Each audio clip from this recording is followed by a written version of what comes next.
everyone, welcome back to Pomming Oz. Hope we're all doing really well. If you are new around here, please drop a like, please drop a subscribe. It really helps the channel out. I can't thank you enough. We've absolutely smashed subs out this month and I can't thank you enough. We're well on the road to 3k. If you are returning Pomming Oz, good day to you. It's awesome to have you here.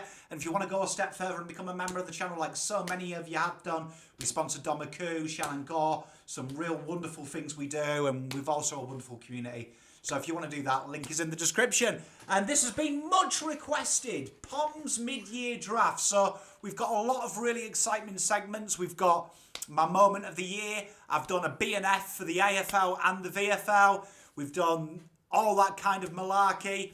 Bit of previews on the players that have come in, some surprise packets, and as usual, just a little bit of analytics and stuff that you all enjoy. So let's go in. So season so far, Quenton looking pretty good. Currently 7th, aren't we? 8-3. What more can be said? Really, it's a real exciting time to be a Quenton fan. And we started off with that splendid win, didn't we? The 25-point win versus Richmond round 1. And it really kick-started the year, didn't it? Really, we did a lot of things that we don't usually do. One, we came back against Richmond, which we haven't seen. We've always been in it, and then Richmond do that to us. Wonderful fourth quarter from the boys. 25 points, the win, 100 points scored as well, which was really exciting for the boys. And then we backed it up, didn't we, with the doggies? A real comprehensive performance then. A bit of a get out of jail against the Hawks. That loss against the Suns. And that was a really poignant loss, I thought, because at the time, everyone was saying we're a real centre, focus side, stoppage side, and Quenton started to show some transition against Power and really put on some transition scores. Big 30-point win. I mean, a big 3-point win there. And then we had, obviously, the loss to the Dockers. The boys looked really out of touch. Bit of a warning that the side is still in that transitional stage. But then after that, you know, the 50-point win, that was a predominantly as perfect football as you can get from the boys. Backed up with another 48-pointer against the Crows. A very comprehensive win against the Giants. The Swans came. We beat them by 15 in what I would say the best performance of the year. And obviously we come off that loss to the Magpies. But you look at it really, and you've got two trains of thought. If you look at this at the start of the year, you would have bit your hands off. 8-3. Two of them losses, you would say, are probably bucked the trend. The Pies one will hurt. Again, that was a game a bit like the Fremantle game. Quenton were never really on. And obviously, we've got the injury crisis, haven't we? We've got a lot of injuries at the moment, and it's something that's really struggling to adapt. But they're the negatives. Let's look at the positives. One of the big things for me has been the statistical shift in this side. A lot of areas where we were ranked bottom 3 last year, we've really come in. One of them is scores from inside 50 turnovers. Turnovers enforced now. Quenton are actually ranking number 1 up until last round in the last 4 weeks. So Quenton have really shot up there, something that Quenton really struggle with. But other things now with the game style changes. Number 1 in disposals in the comp, number 1 in handballs, number 2 in kicks. Top 5 in effective disposals, which is huge. Top 2 in marks, points per game, top 4. All these things really are a myriad of a side that really, when you look at that, a lot of its key personnel is missing in the top in our best 22. Particularly points, with Harry being there as well, is really huge. A large portion of these points where we've jumped is from that.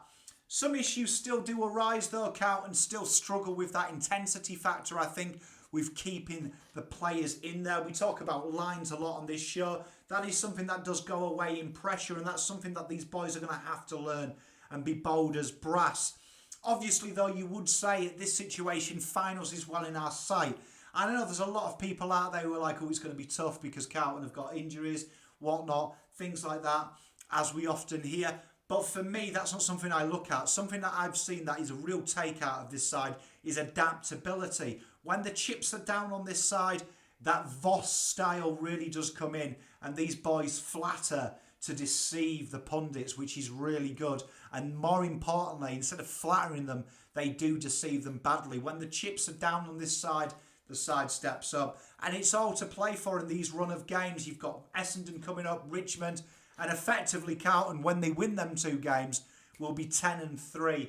And finals is well in your sight with some very easy fixtures to come with the players. It's now really a case of getting through the next 4 weeks with 2 very winnable fixtures, and then anything can happen. And once Harry comes back into this side, anticipating this week, I think you're going to see some real exciting facets from this side.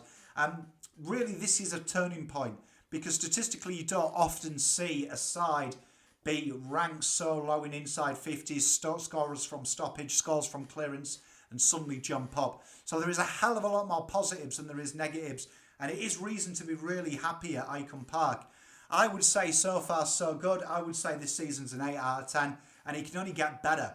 And I don't see the chances of excuses. I see the chances now really of cementing themselves in a really good spot, and I'm really excited about how the season goes from here on in. So let's look at the BNF then, and we've got 2 thirds, and obviously the first guy that we're going to look at is none other than Charlie Curnow, and we know that there's not many people in the world that like talking about Charlie. For me, he's been inspirational, and these are just my BNF votes. I do 5-1, just blind for you guys. I'm not one who flashes it around the season. I thought we'd look at the end product, but this is where we are. Ranked number 2 in goals, number 5 in total marks inside 50, 4 in contested marks, 5th in score involvements, ranked 1 in goals per game, 2nd in total goals. A real impressive thing. And looking at this here, 11.9 touches, 5.8 marks, 7.8 score involvements, and 3.4 scores. And that is a really interesting part. Charlie Curnow has really flourished this year. And for many wrote him off, and we know I didn't. I said that he'd kick 70 this year. He's well on track to do that. He's the total footballer for me. Total footballer, and I've been saying it for years. In my opinion, he is the best footballer in the league. I think he's got all the traits to be, and there's no doubt about it. And I think he'll be looking at seeing when Harry comes back, that really does help him out. He's performed very well without Harry, but we do know that when Harry's there and when the small forwards create leading patterns for him, he has kicked goals late in the games without Harry, which would suggest that he kicks them early. He's had a very splendid year, and I'm really enjoying seeing Charlie, and he's had a fantastic impact, I think, on a greater scale on the team. I think his energy is key, and I think when you watch Charlie and go about his work, he's one of them players who's very similar to Dusty, and when he's up and about, you see the energy levels lift, and we've seen it quite a few times this year. When Charlie kicks goals, something happens to him, something happens to the team, and I'm a huge advocate. Wonderful year. The other guy is Mercurial Leader, and I love Doc.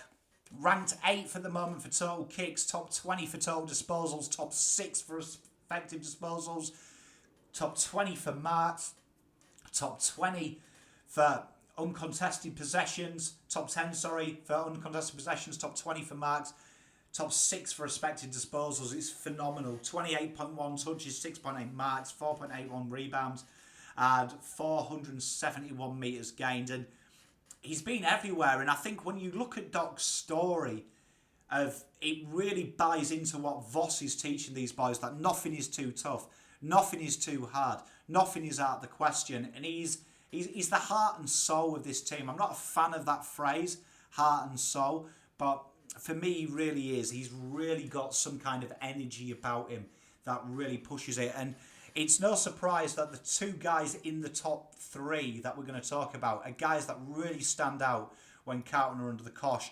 And that is something that Doc does. And Doc's going to be featured quite a few times in this video. But for me, an impeccable year from Sam Doherty. And although he's not captain in name, he's captain in our hearts. And I love Doherty, and he's had a fantastic year. Second, he's Messer Adam Sard. 21.4 touches, 5 marks, 3.6 rebounds, 399 metres gained. And stats don't tell the whole story, but he is number 1 for bounces in the league. And one thing that I love about Adam Sard is when Carlton are under the cosh, this guy comes to the fore. And Essendon fans out there will call him the Kmart Nick Hines. Tell you what, he's the dollar shop Nick Hind is the dollar shop Adam Sard.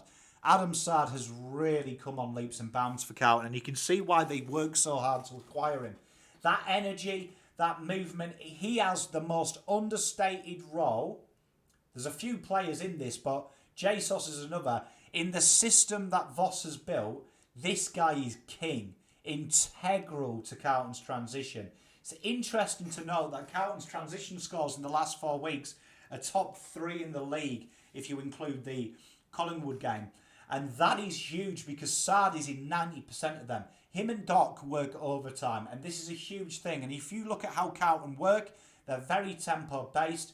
A lot of that is this guy, because when Carlton do become stagnant, he reminds them that their movement through the corridor has to be quick, and their movement out to the wings has to be quick once the space opens up. And that is Sard's bag. And I think he's been absolutely terrific this year. I'm a huge fan. And long may it continue. Sard has been impeccable, and I'm quite happy with him being in my top 3 of my votes. And number 1, no surprise to me, Guy has copped a lot of heat as Patrick Cripps.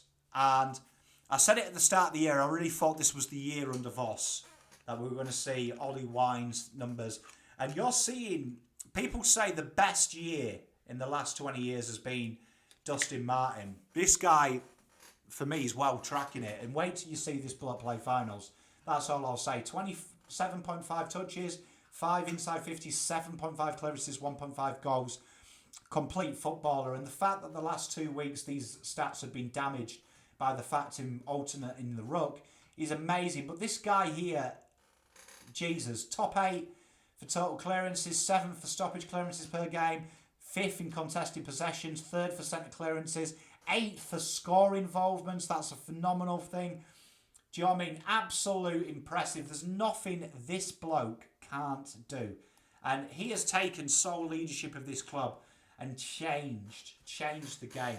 I am frothing what I am seeing from this bloke, and long may it continue, because it is phenomenal, the turnaround. When there was people last year saying trade him out, and there was people last year saying that he was done and he was cooked, this guy has gone up another level. And honestly, on his day, I don't think there's anyone who can contain him. And this is really impressive from Cripps. And this is a huge thing, because now he doesn't have to work. And the layers of game Cripper has added in the last 12 months is phenomenal. People forget that last year, statistically, Cripps was still top 20 mids, and it was a bad year for Cripps.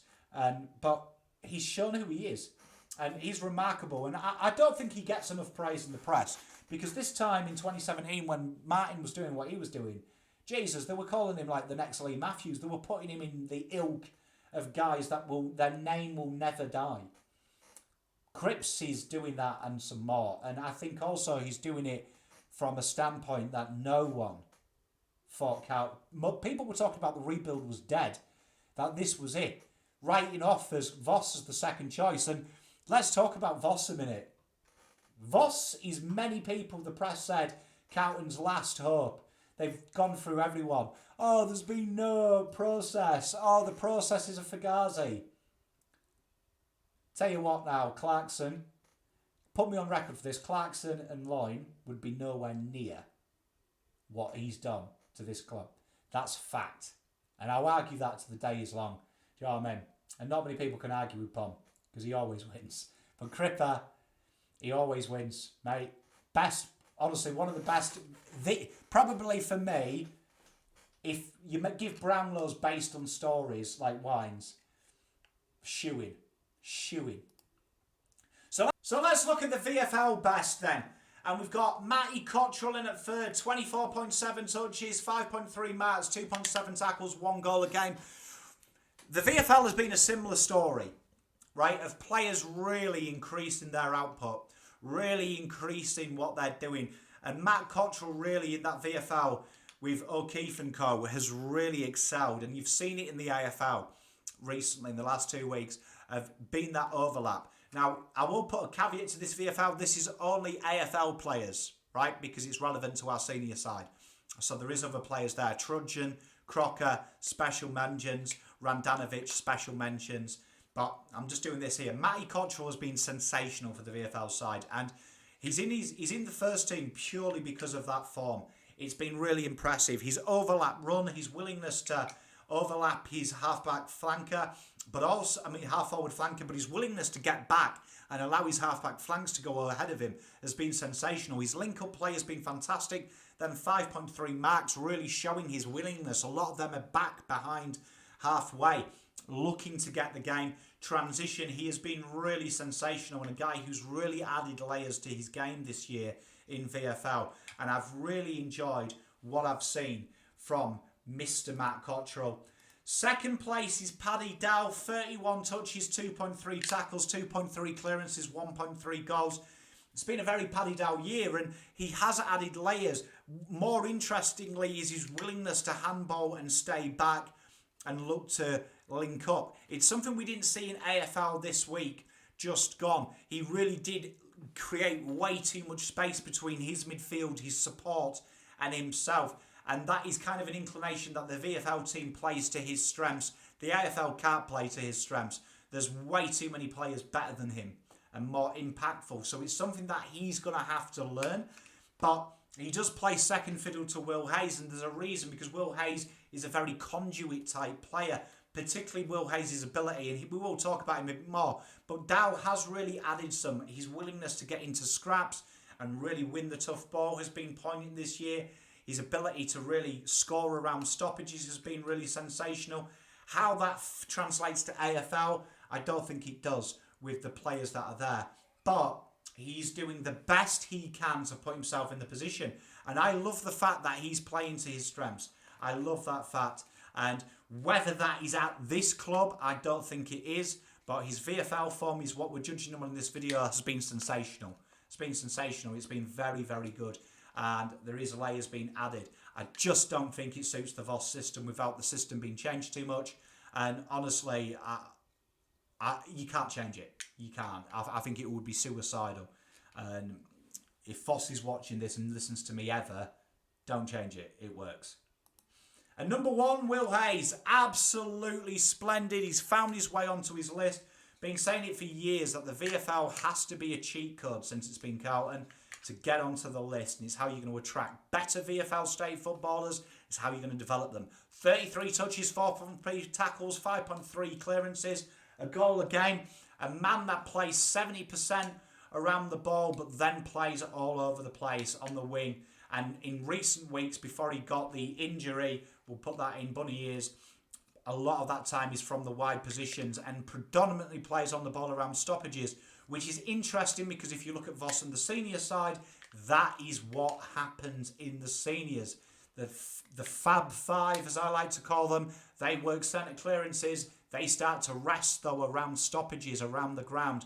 And Will Hayes will play AFL football almost immediately, I would say. I won't be surprised to see him play Richmond. He may play this week against Richmond, against Essendon. Don't think he might get up just because of the injury. But this guy will be there. And that rotation is important. Because if you look, O'Brien plays full-time wing. Cottrell, he kind of has to play wide. And if you look at how Voss favours that side, he likes a lot of rotation. Interesting this week, Dow, to create an argument there, only played 58% there around the game time. Everyone that's played that position has played nearly 90. There's a reason Dow can't float anywhere else. If you look at him, he's very ineffective. He did slide across half forward and was very, very unimpactful. There's a reason that Will Hayes will be preferred in that rotation over Cottrell, I would say, and over players like maybe Noons, and certainly players like Dow because of his versatility. This guy is versatile. He's 26 years of age. He knows how to play it. His VFL form has been outstanding. It's actually scary how good his VFL form is. And worthy number one at the moment of the VFL. Probably will get picked because I think he will play a lot of AFL games. But congratulations to you, Will, on making the senior side. So let's look at the surprise package. We'll start with the VFL. My boy Dom Aku. Been brilliant. Honestly, I followed his development for about 2 years. We've talked about him lots of times on Blue Abroad. Best kept secret. Well, probably the best kept secret. But we knew, didn't we? We knew he'd be all right. 7.9 disposals, 2.5 marks, 0.8 tackles, 0.3 inside 50s. A goal last week. And these stats don't really tell the picture because if you take his first game to now, Two things are huge. His positioning, two, his ability to use the ball, and that confidence factor is flying. And I am really enjoying watching Big Dom at work. I am so proud of his sponsor. Feel like an honorary dad at times when I watch him play. He's someone that has really gone on leaps and bounds, and someone that I've really been impressed at how quickly his development is. It's got better every week, and that is something that is really exciting. He's nowhere near AFL football yet, but he's getting there, and he's taking 2 strides when it should be 1, and that is phenomenal. And I've really enjoyed what I've seen from him, and definite worthy surprise packet. The other one is Murkoff, 9.3 touches, 2.6 clearances, 32.4 hit outs, 2.4 tackles. And if you watch this guy's first game for VFL last year, before we signed him, to now, chalk and cheese. And credit to the development team at Carlton. His kicking is brilliant. His disposal's starting to get there. His willingness to impact and fall behind the ball. He's really adding layers. Now, is he ready to play AFL? I'd say no, but I would say I wouldn't shit myself if he was named due to injuries, which is huge. And I would have done 6 months ago. I would have been on Twitter and hitting the panic button. Really impressive formation so far, and I am super happy because every week I see him, I get a little bit excited. About him. So, fantastic, Alex. Long may it continue. I am really enjoying watching. So let's look at the surprise packets in the AFL. Lockie O'Brien for me, straight off the bat. 18.4 touches, 4 score involvements, 4 marks, 368 metres gained. Has been sensational. Really locked down that role down the wing. Am I surprised? Not really. Because Carlton never played him on that. But he stacks up with the best in the business. Without a shadow of a doubt. And that's something that people don't talk about. You look at his wing numbers. Look at the work rate. Look at what he does. It's right up there with the best in the biz. There's a reason that if you actually look at him analytically, he's top 10 in the league in his role. And that is key. Role. And Lockie O'Brien has nailed it. You look at the amount of times he penetrates inside 50 and it hits a target. His ball use has been really good. His ability to stay out wide. That 5.4 marks, integral to the system that Carlton play. Because Carlton are a predominant wing side and then cut back inside. Part of which Lockie O'Brien does miraculously with his short kicks. Absolute brilliant year from Lockie O'Brien. And he's absolutely flourished under the Vossi system. I have loved everything O'Brien has done. I'm a big advocate of him, and honestly, I'm proud that I got his number 4 jersey when everyone hated him, because big tickets on this kid. Long may it continue. And the second guy, Bam Bam. We knew he had it in him. Ranked 16th in the league for score involvements, 7.2 of them, 4.4 clearances, 3.3 tackles, and 24.9 touches. It's been an impeccable year, and he's nailed it weekly as him. So I am enjoying what Bam Bam's done. He's part of the Fab Five, as I call them. I am loving everything I am seeing from the fella, and he is a guy that I think Voss will absolutely adore. Mid-year recruits, let's have a look at them. So Sammy Durden came in from the Sandful, 14.9 touches, 5.4 marks, 5.5 rebounds, 84% efficiency. Real, very good user of the football. Very assured positionally. Very good. Very similar to Whittaker as well, positional-wise. Absolute phenomenal pickup. Brilliant pickup. If you could have an injury to Whittaker in and find a player, this is head and shoulders the player you want. Carlton nailed their draft period this year, and we'll come on to the second one. And I am super stoked. Now, Sam Durden fits. He's ready to play. He's played some very good key forwards in Sandford and kept them quiet. Very good one-on-one, very good aerially, very good positional stance. Likes to take the game on as well. Really suits Carlton's philosophy down to a T. Ready-made footballer. Will be good to go from Essendon. Austin, you continue to nail it, mate. And the second one is Will Hayes. Now, why I like this pick is I knew Connor Ballenden wouldn't go, so he would be there at his pick. And I kind of thought Carlton would pick him. And there was a part of me, and I mentioned it a couple of weeks ago in the draft preview, kind of me hopes they don't, because of next year there is so much talent in the draft, which Austin has said they'll hit hard. to accommodate for a third tall. And third talls genuinely are how you baby them in. And I was thinking Conor Ballenden on an 18-month deal kind of ruins that plan a little bit. Nailed it with Will Hayes, because Will Hayes is what you want. Now, I suspect this guy will play 90% on the wing, 10% stoppage around the ground, which will probably break up to about 70-30 with all the stoppages Carlton create. And like we say, we've gone through his stats already, but let's go through them again. 33 touches, 2.3 tackles, 5.3 clearances and 1 goal. Absolutely sensational from Will Hayes. Has been a class above, and he is ready to go. And someone that I really enjoyed at the Doggies, who's really acquitted his game. He's turned down probably a career there with his dad and shown committance. And he's been phenomenal. And Carlton nailed this draft pick. Nailed it. There's no argument otherwise than for this guy. He's been absolutely brilliant. So there was a few moments of the year for me that I could look at. There was Fisher's goal. There was O'Brien's tackle. There's been a few, hasn't there? There's been Stocker. There's been Durds. There's been Kerner. There's been a few. But I thought for me, the best moment this year has been without a doubt our mercurial legend that is Sam Doherty. I have enjoyed everything he has done this year. And this goal here brought a tear to my eye. And look at the boys get around him. An absolute epic moment for the club, and it's something that I really, really enjoyed. And I think it really symbols what Carlton are about, their togetherness. And you can see there, look, the smiles on the faces of the VFL lot, Sam Walsh there, Dow and Carroll, that togetherness, the hunger, the fact that everyone got around him. And it was a real poignant moment, because I think that just showed us where Carlton are as a football club.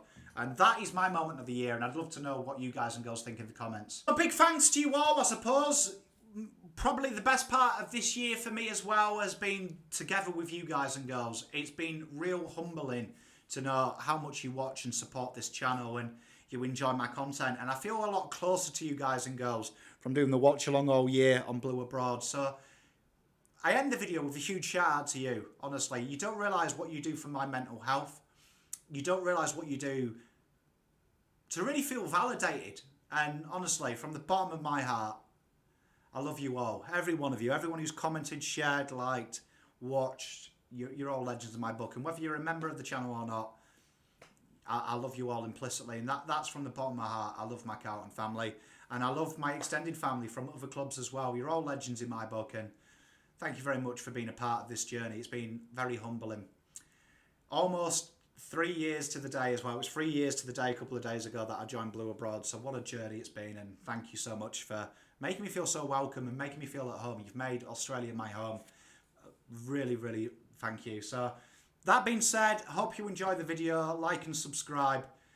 Till next time, Pom out.